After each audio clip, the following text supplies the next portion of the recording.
चक्र प्रवर्तन दिवस आहे। नागपूरमध्ये मुख्य सोहळा आयोजित करण्यात आला आहे। दीक्षाभूमीवर कडेकोट सुरक्षा या पार्श्वभूमीवर ठेवण्यात आली आहे।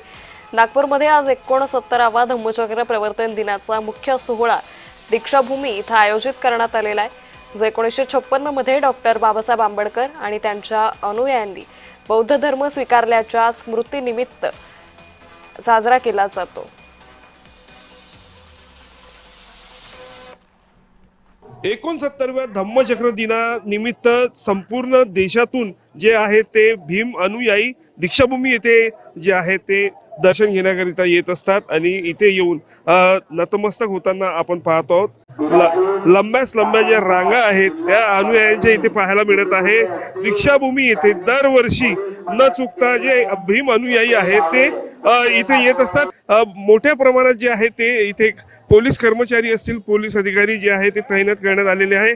त्याचप्रमाणे संपूर्ण परिसराच्या आजूबाजूला जे आहे ते छोटे छोटे स्टॉल जे आहेत ते देखील इथे लावण्यात आलेले आहे आणि अनुयायांना कुठलाही त्रास होऊ नये त्याची जी आहे दक्षता पालिकेकडनं देखील घेताना आपण पाहतो आहोत। आणि ज्या पद्धतीने हे एवढा सगळा भीम सागर जो आहे तो नागपूरमधल्या दीक्षाभूमीला भेट देण्याकरता येत असतात। मी हितेश मेश्राम, जय महाराष्ट्र न्यूज।